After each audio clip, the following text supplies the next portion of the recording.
The studio lights blaze down on the iconic table of The View, but something in the air feels different today. The audience is smiling, the hosts are ready, and the cameras are rolling. Yet within seconds, what was meant to be a friendly celebrity interview begins turning into one of the most intense moments the show has seen in years. But before we dive into this unbelievable story, make sure you subscribe to Talk Battles, hit the like button, and drop a comment below if you love dramatic celebrity interviews and shocking talk show moments. Now imagine this. One of Hollywood's most famous comeback stories walks onto the stage. The audience erupts in applause as Robert Downey Jr. takes his seat. To millions of fans around the world, he's not just an actor. He's the brilliant, sarcastic hero Tony Stark from Iron Man and the legendary finale Avengers, Endgame. But long before the superhero suits and billion-dollar movies, Robert Downey Jr. had one of the most complicated journeys in Hollywood history. And today, that journey is about to become the center of a very uncomfortable conversation. Across the table sits longtime host Joy Behar, known for her sharp wit and fearless questions. For decades on The View, she has interviewed presidents, actors, musicians, and controversial public figures. She rarely holds back, and audiences expect her to ask the questions others avoid. At first, everything feels normal. Joy smiles warmly at Robert. "Robert, it's great to have you here," she says as the audience applauds again. Robert grins, relaxed and charismatic. "It's great to be here. I promise I'll behave mostly."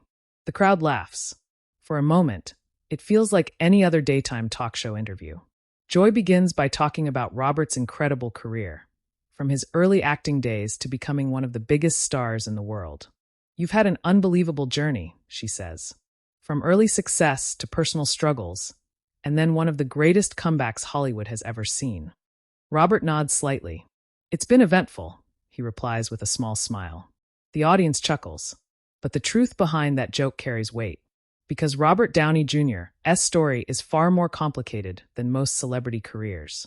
Born into a creative but unconventional household, he grew up around film sets thanks to his father, filmmaker Robert Downey Sr. Acting seemed almost inevitable.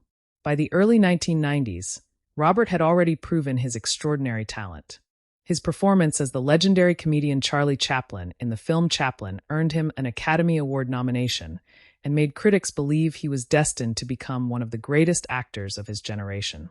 But fame doesn't always come with stability. Behind the scenes, Robert struggled with addiction and personal battles that slowly began to affect his career. By the late 1990s and early 2000s, those struggles became headline news. Studios were hesitant to hire him. Directors were unsure if they could rely on him. At one point, it seemed like Hollywood had closed its doors on him completely.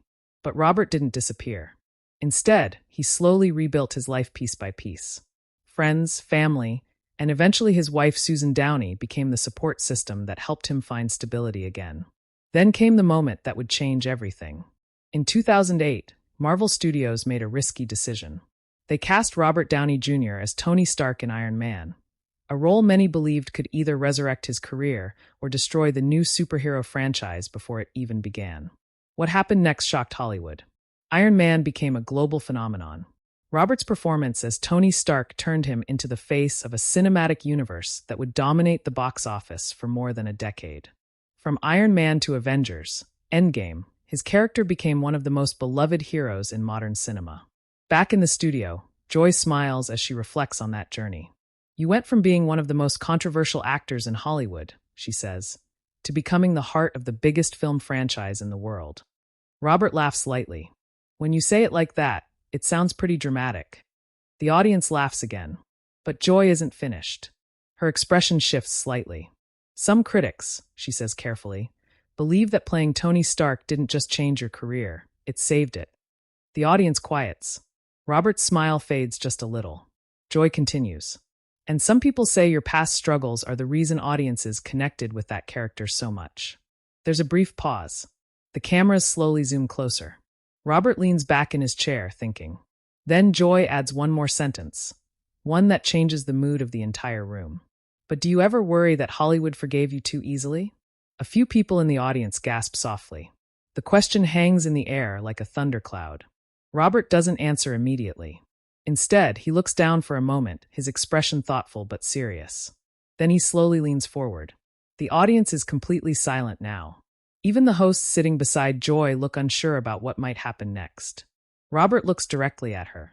And when he finally speaks, his voice is calm, but firm. You don't understand. The audience freezes. Joy blinks in surprise. I'm sorry, she asks. Robert shakes his head slightly. You don't understand what it takes, he says quietly, to rebuild a life when everyone has already decided your story is over. A ripple of shocked murmurs spreads through the studio. The tension in the room instantly skyrockets. What was supposed to be a light-hearted celebrity interview has suddenly turned into something much deeper. And the conversation between Robert Downey Jr. and Joy Behar is only just beginning. The moment Robert's words settled into the air, the atmosphere inside the studio changed in a way no one could ignore. You don't understand. Those 3 words echoed louder than any applause that had filled the studio earlier. The audience sat frozen, their eyes shifting between Robert Downey Jr. and Joy Behar. Joy adjusted slightly in her chair, clearly sensing the shift in energy. Well, she said slowly, her voice calmer now, maybe help me understand. The audience murmured softly. Some leaned forward in their seats. This was no longer just another segment on The View. Something real was unfolding right in front of them. Robert looked down for a moment, almost as if replaying years of memories in his mind. You know, he began quietly, people often talk about redemption stories like they're movies. He paused. Beginning, middle, happy ending. Joy nodded cautiously. But real life, Robert continued, isn't written like that. The cameras slowly zoomed in, capturing every subtle expression on his face. For a moment, he seemed less like the charismatic Hollywood icon audiences knew and more like a man reflecting on decades of battles most people had only read about in headlines. When I was younger, he said, I had everything going for me. He spoke about the early days of his career, how growing up with filmmaker Robert Downey Jr. exposed him to the strange, creative world of cinema long before he ever stepped into a major role. I grew up around cameras, he said with a faint smile. Film sets were basically my playground. The audience chuckled softly. And when I started acting seriously, he continued, things moved fast. Very fast. His breakthrough performances quickly earned attention across Hollywood, especially when he portrayed the legendary Charlie Chaplin in the film Chaplin. That role changed everything, Robert said. He remembered the moment he realized he had been nominated for an Academy Award. I was young, ambitious, and honestly a little overwhelmed. Joy leaned forward, intrigued. That must have been incredible. Robert nodded slowly. It was, he admitted. But success doesn't come with a manual. The tone of his voice shifted slightly. The audience sensed the conversation moving toward the darker chapter everyone knew about, but rarely heard him describe in detail. There were years, Robert said carefully, when I lost control of my life. The room became completely silent. No music. No audience laughter. Just his voice. I made mistakes, he continued. Serious ones. The honesty in his tone made the moment feel heavier. Joy didn't interrupt. Robert explained how those years had cost him nearly everything. His reputation, his career, and even the trust of the people closest to him. There were times when people in Hollywood wouldn't even return my phone calls, he said with a small shrug. The audience reacted with quiet sympathy. Studios wouldn't insure me, he added. Directors didn't want the risk. Joy nodded slowly. I remember those headlines, she said softly.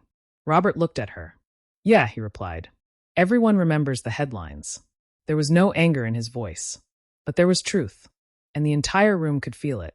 But here's the part people don't talk about, he continued. The rebuilding. The audience listened closely as Robert described the turning point that changed everything. Meeting Susan Downey. She saw something in me that I had stopped seeing in myself, he said. Joy smiled warmly. That kind of support can change a life. Robert nodded. It did. He described the years of hard work that followed, therapy, discipline, rebuilding relationships, proving to studios that he was reliable again. It wasn't glamorous, he said with a quiet laugh. It was just work. The audience applauded gently. Then Robert leaned slightly forward.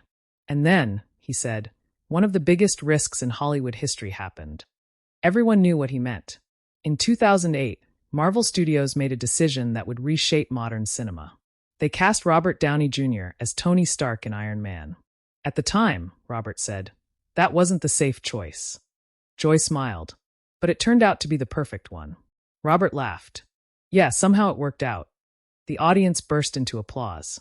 That role gave me a second chance, he continued. And it gave audiences a character they connected with. He described how Tony Stark's story, flawed genius, struggling with his own demons, felt strangely personal to him. In a weird way, he admitted, Tony and I were both trying to become better versions of ourselves. The audience loved that line.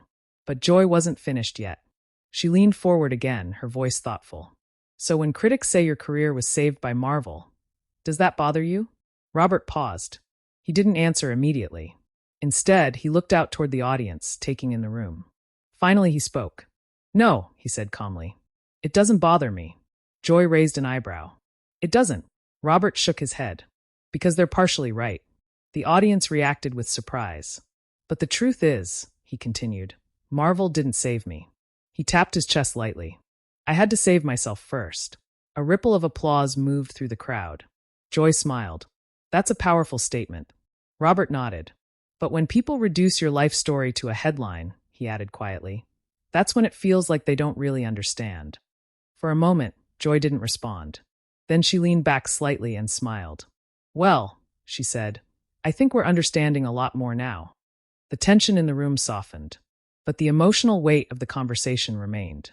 And the interview was far from over, because Joy was about to ask a question that would push the conversation even deeper into Robert's personal story. For a moment after Robert finished speaking, the studio seemed suspended in a strange quiet, like the pause between two scenes in a powerful film. The audience had just heard something deeply personal from Robert Downey Jr., and even the experienced hosts of The View looked unusually reflective. Across the table, Joy Behar rested her hands together, studying Robert carefully. Her expression had changed. The sharp humor she was known for had softened into something more thoughtful. You know, she said slowly, a lot of people watching right now probably think they know your story. Robert tilted his head slightly. Yeah, he replied with a faint smile. The version with the dramatic music and the headlines. The audience laughed quietly. But stories are strange, he continued. People usually hear the loudest chapters, not the quiet ones. Joy leaned forward again. So what's a chapter people don't know? Robert paused. The question seemed simple, but the answer clearly carried weight. Finally, he spoke. The part where life becomes normal again. The audience listened closely. After everything I went through, he said, there was this strange moment where I realized something. Redemption isn't loud. He looked around the studio. It's actually pretty quiet. Joy raised an eyebrow, curious. What do you mean by that? Robert smiled thoughtfully. I mean, it's not a big movie montage where suddenly everything is fixed. He spread his hands slightly. It's waking up early, going to work, showing up for your family, staying disciplined day after day. The audience nodded. Some even clapped softly. For years, Robert continued, I was chasing excitement, success, attention. But when my life stabilized, it felt almost unfamiliar. Joy chuckled. You're saying peace felt strange? Exactly, Robert said with a laugh. The audience laughed with him. But eventually, he added, you realize peace is the real victory. There was a small wave of applause across the studio. Joy smiled, clearly impressed by the honesty of the conversation. But let's talk about something else, she said. Because right now you're not just acting anymore. You're producing, creating projects, exploring new ideas. Robert nodded. That's been an exciting chapter for me. Through his company Team Downey, he had begun developing projects that went far beyond traditional Hollywood storytelling. He explained how he had become fascinated with science, innovation, and technology, topics that surprisingly connected back to his years playing Tony Stark. People joke about it, Robert said, but playing a futuristic inventor for over a decade actually made me curious about real-world technology. The audience laughed. Joy leaned back in her chair. So Tony Stark changed you? Robert grinned. Let's just say he rubbed off on me. More laughter filled the studio. Robert explained how he had become involved in projects exploring environmental technology and scientific innovation. Stories about people trying to solve global challenges. Those stories inspire me now, he said. Not just superheroes, but real heroes. The audience applauded warmly. Joy nodded approvingly. That's actually very refreshing to hear. But then she asked a question that shifted the mood again. Robert, she said carefully, after everything you've achieved, do you ever feel pressure to live up to the legend people see you as? The room grew quiet again. Robert thought for a moment. Then he smiled gently. The legend part is the problem. Joy tilted her head. How so? Robert leaned slightly forward. When people see you as a legend, he explained, they stop seeing you as a person.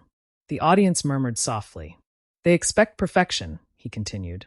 Or they expect you to stay frozen in one version of yourself forever. He glanced toward the audience. But nobody stays the same. Joy nodded slowly. That's true. Robert looked thoughtful again. For a long time, he said, I thought my biggest challenge was rebuilding my career. He shook his head. But the real challenge was learning who I wanted to be after that. The audience listened carefully. And who is that now? Joy asked. Robert smiled. A storyteller, he said simply. The answer surprised some people. But he continued. Acting, producing, creating, it's all just different ways of telling stories. He paused for a moment. And honestly, he added, the best stories are the messy ones. The audience laughed again. Joy smiled. That sounds like your life. Robert raised his hands playfully. Guilty. More laughter. But Joy wasn't done yet. She leaned slightly forward, her voice quieter now. I want to ask you something personal, she said. Robert nodded. Go ahead. Joy looked directly at him. When you look back at the man you were 20 years ago, what would you say to him? The question landed like a stone dropped into still water. The audience went silent. Robert didn't answer immediately. Instead, he stared briefly at the studio floor, as if searching through memories. Finally, he spoke. I'd probably tell him, slow down. The audience smiled. Stop trying to outrun everything, he continued. Because eventually you realize the only person you were running from was yourself. The room erupted into applause. Even Joy looked moved by the honesty of the moment. But the interview wasn't over yet. Because outside the studio, millions of viewers were watching. And soon, the conversation between Robert Downey Jr. and Joy Behar would explode across social media, entertainment news, and Hollywood itself. The final chapter of this unexpected confrontation was about to unfold, and the reaction would be far bigger than anyone inside that studio could imagine. The applause inside the studio kept growing, echoing off the bright walls of the set of The View like the ending of a powerful film scene. What had started as a simple interview had turned into something far deeper. Almost like a public reflection on one man's journey through fame, failure, and redemption. At the center of it all sat Robert Downey Jr. He leaned back in his chair slightly, the tension that had filled the room earlier slowly dissolving into something calmer. The audience was still applauding, some people even standing. It was rare for a daytime talk show conversation to feel this intense, this personal. Across from him, Joy Behar looked at him with a different expression now. Earlier, her questions had been sharp, almost probing. But now there was respect in her eyes. Well, Joy said with a small smile, I think this might be one of the most honest conversations we've had on this show in a long time. The audience clapped again. Robert chuckled softly. I didn't plan to turn it into a therapy session, he joked. The room filled with laughter. But Joy leaned forward again, clearly sensing that the moment deserved a final thought. You know, she said thoughtfully, people love comeback stories. But they rarely hear the full reality behind them. Robert nodded slowly. That's because the real version is messy, he replied. The audience murmured in agreement. He looked around the studio for a moment, taking in the faces watching him. Some people looked emotional. Others looked inspired. For years, Robert continued, I felt like my life was defined by two extremes. Joy listened closely. Either the headlines about my mistakes, he said, or the headlines about my success. He paused, but neither one tells the whole story. The audience fell silent again. Robert explained that fame had a strange way of simplifying people's lives into easy narratives. Villain, hero, failure, success. But real life, he said, existed somewhere between those labels. When I played Tony Stark, he said, smiling slightly, people loved the idea of a flawed genius who learns to become better. The audience clapped. But what they don't realize, he continued, is that I was learning the same lesson at the same time. Joy smiled warmly. That might be why audiences connected with you so much. Robert shrugged lightly. Maybe we were all trying to figure things out together. The audience laughed and applauded again. Joy glanced briefly toward the camera, knowing millions of viewers were watching from home. Well, she said, before we wrap up, I want to ask one final thing. Robert raised an eyebrow. All right. Joy crossed her arms thoughtfully. If someone out there is watching this right now, someone who feels like they've messed up their life, what would you tell them? The audience leaned forward. The question felt bigger than entertainment. Robert thought for a moment before answering. Then he spoke slowly. I'd tell them something I had to learn the hard way. The room went completely quiet. You are not the worst thing you've ever done. A wave of applause erupted instantly. Robert continued. You can change. You can rebuild. But it takes time, and it takes honesty with yourself. The audience applauded even louder now. Joy nodded, clearly moved. That's a powerful message. Robert smiled slightly. But the most important part, he added, is finding people who believe in you when you're still learning to believe in yourself. He briefly mentioned his wife Susan Downey, crediting her support as one of the most important reasons he was able to rebuild his life and career. The audience gave another warm round of applause. Joy stood slightly from her chair, signaling the segment was coming to an end. Well, Robert, she said with a smile, this turned out to be a very different interview than we expected. Robert laughed. Those are usually the best ones. The audience cheered. Moments later, the cameras slowly faded out as the segment ended. The hosts waved to viewers, the applause continued, and Robert shook hands with Joy before stepping away from the table. But what happened next was something no one inside the studio could fully predict. Within minutes of the broadcast ending, clips from the interview began spreading across social media. Viewers posted the moment Robert said, "You don't understand," replaying it again and again. Entertainment blogs began writing headlines about the unexpected tension between Robert Downey Jr. and Joy Behar. Some viewers praised Joy for asking difficult questions. Others defended Robert, saying his response revealed the emotional reality behind one of Hollywood's most famous comeback stories. Hashtags began trending. Fans posted scenes from Iron Man and Avengers, Endgame, comparing Tony Stark's journey with Robert's real-life transformation. One comment went viral. Tony Stark saved the world, but Robert Downey Jr. saved himself. Millions of people shared that message. 4 days afterward, the interview remained one of the most talked-about moments on daytime television. And for many viewers, it wasn't just about celebrity drama. It was about redemption, about second chances, about the idea that even the most famous people carry complicated stories behind their smiles. And now we want to hear from you. Do you think Robert Downey Jr. was right to push back when Joy Behar questioned his past? Or do you think tough questions are part of every honest interview? Tell us your opinion in the comments below. And if you enjoy intense celebrity confrontations, dramatic talk show moments, and powerful Hollywood stories like this one, make sure you subscribe to Talk Battles, like this video, and turn on notifications so you never miss the next explosive celebrity story.